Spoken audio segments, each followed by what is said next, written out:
بسم الله الرحمن الرحيم. هنبدأ مع بعض النهاردة ننزل برنامج الكاب كات ونسطبه مع بعض. أول حاجة من جوجل هنكتب كاب كات ديسكتوب. هنفتح هنا مع بعض اللينك ده من الموقع الرسمي بتاعهم وهندوس على داونلود فور فري.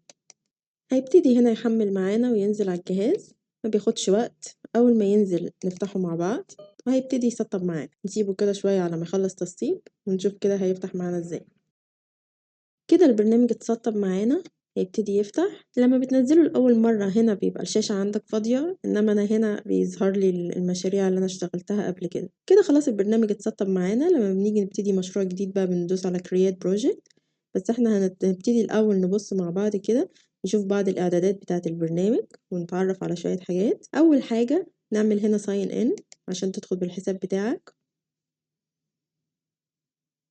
هنا ممكن تدخل بالتيك توك لو انت عندك حساب تيك توك توصله بيه، ممكن بالفيسبوك، ممكن بجوجل. انا هعمل ساين ان بجوجل واختار الايميل اللي انا عايزه ادخل بيه وادوس اوبن كاب كات.